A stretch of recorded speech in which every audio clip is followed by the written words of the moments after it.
جی بسم اللہ الرحمن الرحیم۔ گزشتہ کلاس میں ہم جملہ اسمیہ کو منفی بنانے کے لیے جتنے بھی الفاظ ہوتے ہیں ما، لا، جو لیسا کے مشابہ ہیں، اور اسی طرح آخر میں ان کا لفظ پڑھا کہ یہ جملہ اسمیہ کو منفی کے معنی میں لے جاتے ہیں۔ اور پھر ہم نے لیسا کے بارے میں پڑھا کہ جب اس کی خبر کے اوپر با حرف جر آ جاتی ہے تو اس نفی کے اندر بھی مزید تاکید ہو جاتی ہے، بلکہ منفی کے جتنے بھی الفاظ ہیں ان سب کی خبر کے اوپر اگر ہم با حرف جر لے آتے ہیں، جیسے اس کی مثال پڑی تھی کہ پہلے ایک سادہ لفظ ہے مَاللَّهُ غافل، اللہ غافل نہیں ہے۔ اگر ہم کہتے ہیں وَمَا اللَّهُ بِغَافِلٍ تو اس کا مطلب ہے ہرگز اللہ غافل نہیں ہے عَمَّا يَعْمَلُ الظَّالِمُونَ، جو ظالم لوگ کر رہے ہیں اس سے۔ تو اس طرح خبر کے شروع میں اگر ہم حرف جر لے آتے ہیں تو اس نفی کے اندر بھی تاکید آ جاتی ہے۔ پھر ہم نے کچھ صورتیں پڑھی کہ جن کے اندر حروف نفی جو ہیں منفی والے وہ شروع میں آتے ہیں اور ان کا معنی بھی منفی والا بیچ میں جملے میں وہ شامل ہوتا ہے، لیکن لفظوں کی تبدیلی جو ہے، حرکات کی تبدیلی اور اعراب کی تبدیلی کسی وجہ سے رک جاتی ہے۔ اور وہ صورتیں کیا ہیں کہ جب شروع میں تو حرف نفی آ رہے ہوں لیکن درمیان میں اسم اور خبر کے درمیان میں الا کا لفظ آ جاتا ہے، تو وہاں پہ پھر ظاہری عمل جو ہے اعراب کا وہ رک جاتا ہے۔ اس کی مثال ہم نے پڑھی تھی وما محمد الا رسول۔ اب نفی جملہ شروع میں لگ رہا ہے کہ نہیں ہے محمد صلی اللہ علیہ وسلم مگر اللہ کے رسول، اس کا مطلب واقعی وہ کیا ہیں؟ اللہ کے رسول ہیں۔ تو اس میں اس طرح سے لانے کا ایک مقصد یہ ہوتا ہے کہ شروع میں منفی اور پھر درمیان میں جملہ جو ہے مثبت بن جائے اللہ کے ذریعے سے، تو اس جملے میں مزید تاکید ہو جاتی ہے۔ تو یہ بھی گفتگو کا ایک انداز ہوتا ہے عربی میں، اس کی ہم مزید مثالیں بھی پڑھیں گے۔ اور اس سے پہلے ہم ایک چیز اور پڑھ لیتے ہیں کہ نفی کے لیے ایک اور لفظ آتا ہے، لیکن یہ پہلے والے منفی الفاظ جو ہوتے ہیں ان سے ذرا مختلف، اور دونوں اعتبار سے مختلف ہے، ترجمے کے حساب سے بھی مختلف ہے اور اعراب کے حساب سے بھی مختلف، اس لیے اس کو ہم الگ سے پڑھ رہے ہیں۔ اس کا نام ہے لا نفی جنس۔ پہلے جو ہم نے ما اور لا پڑھے تھے ان کا نام تھا ما اور لا مشابہ بی لیسا، وہ ما اور لا جو لیسا کے مشابہ ہیں۔ اور ان کو ہم نے لیسا کے مشابہ کیوں کہا تھا کہ لیسا اس طرح کرتا تھا کہ اس کی خبر کے اوپر نصب اور اسم کے اوپر رفع آتا تھا، یعنی وہ خبر کو دونوں جز میں سے پہلا جز جو مبتدا ہوتا تھا اس کو حالت رفع میں ہی چھوڑ دیتا تھا اور خبر کو نصب میں یعنی زبر کے ساتھ بدل دیتا تھا۔ لائے نفی جنس جو ہے یہ بھی نفی کے لیے آتا ہے، لیکن اس کا عمل اس کے بالکل اپوزٹ ہوتا ہے، یعنی یہ اسم کو حالت نصب میں رکھتا ہے، اسم حالت نصب میں اور خبر حالت رفع میں۔ تو یہ تو اس لا اور پہلے والے نفی والے لفظوں میں ایک بنیادی فرق تو یہ ہو گیا کہ ان کا اعراب خبر کے اندر چینج ہوتا تھا، نصب میں جاتا تھا، اس کا اعراب اس کے اسم کے اندر تبدیل ہوتا ہے، خبر کے اندر نہیں تبدیل ہوتا۔ دوسرا فرق پہلے والے ما اور لا لیسا کے مشابہ اور اس کی نفی کے اندر یہ ہے جو اس کے نام کے اندر لکھا ہوا ہے نفی جنس۔ پہلے والے جو ما اور لا تھے وہ صرف ایک خبر کو منفی معنی میں بیان کرنے کے لیے آتے تھے، زید عالم، زید عالم ہے، ہم کہتے تھے ما زید عالمن، عالمن جو خبر تھی وہ نصب میں جاتی تھی تو صرف ایک خبر کی نفی ہو جاتی تھی کہ زید عالم نہیں ہے۔ یہاں پہ ترجمے میں یہ فرق آئے گا کہ جب اس جملے کے شروع میں لا آئے گا اور اس کا اسم حالت نصب میں جائے گا تو اس اسم کی پوری جنس اور پوری کیٹیگری کی نفی ہو جائے گی، اور اس کی شرط یہ ہے کہ اس کا اسم ہمیشہ نکرہ آتا ہے، اس کا اسم ہمیشہ نکرہ ہوتا ہے۔ جبکہ پہلے والے جو ما اور لا پڑھے تھے ان کے اندر اسم معرفہ ہوتا ہے جیسا کہ مبتدا معرفہ ہوتا ہے، یعنی ہم نے پہلے پڑھا تھا لا زید قائمن۔ ان دونوں میں فرق میں یہاں پہ لکھ دیتا ہوں کہ یہ جو ہے نا لا زید قائمن، اور لا نفی جنس کی مثال یہ ہے لا رجولا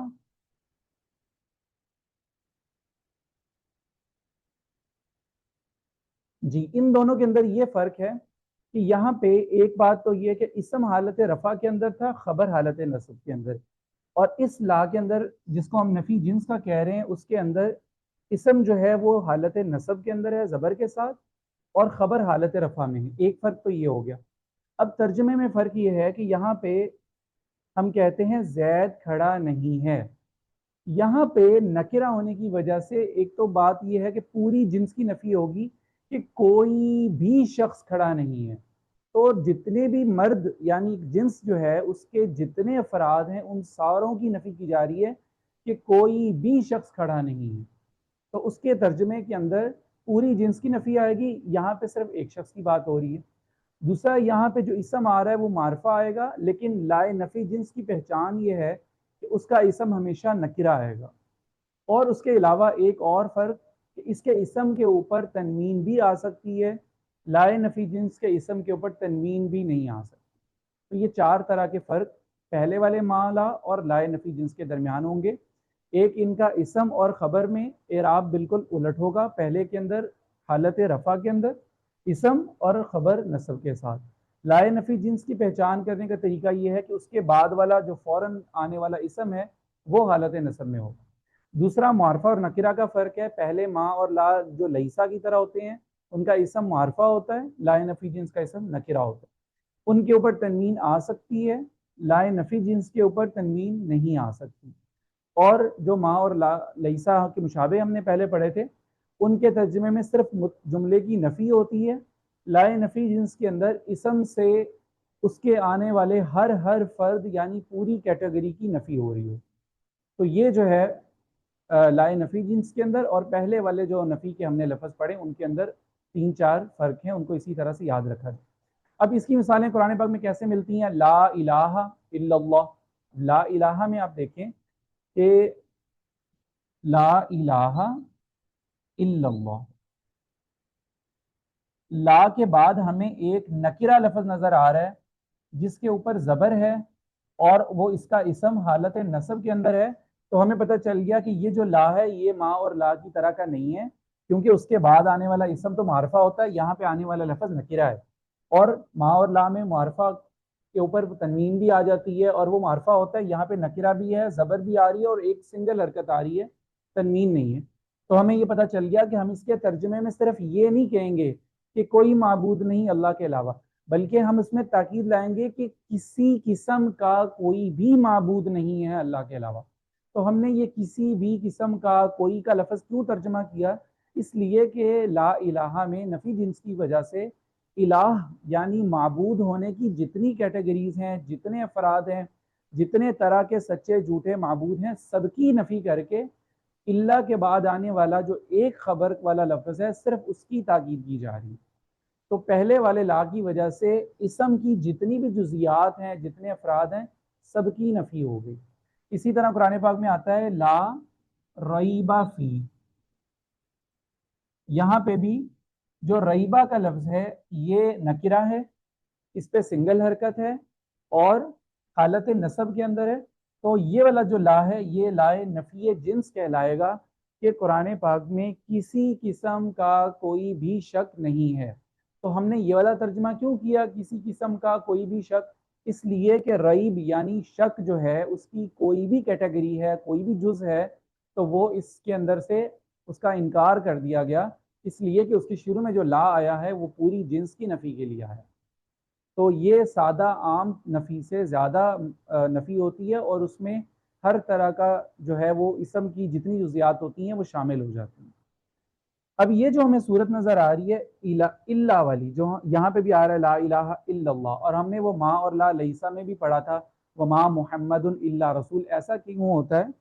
تو اس کے بارے میں بس یہی جان لیں کہ جب شروع میں نفی کے الفاظ آ رہے ہوں اور اسم اور خبر کے درمیان میں اللہ شامل ہو رہا ہو تو یہ جملے کے اندر مزید تاکید پیدا کرنے کا ایک عرب کا انداز ہوتا ہے، جیسے لا الہ شروع میں نفی آ گئی، الا اللہ درمیان میں اللہ کو ایڈ کرنے کے بعد ایک پازیٹیو یعنی مثبت جملہ جو ہے وہ لے آئے تو تاکید ہو گئی۔ اسی طرح وما محمد الا رسول، نہیں ہے محمد صلی اللہ علیہ وسلم، اب شروع میں تو انکار کر دیا لیکن درمیان میں الا رسول آ رہا ہے، اس کا مطلب یہ ہے کہ وہ صرف اور صرف رسول ہی ہیں، اب اس میں تاکید آ گئی۔ تو اس طرح قرآن پاک میں جو ہے مختلف الفاظ آتے رہتے ہیں۔ لیسا للانسان، لیسا کی ایک مثال ہے لیسا للانسان، اس کے بعد آتا ہے الا ما سعی، لیسا للانسان کا مطلب انسان کے لیے نہیں ہے، تو پھر اس کے لیے ہے کیا؟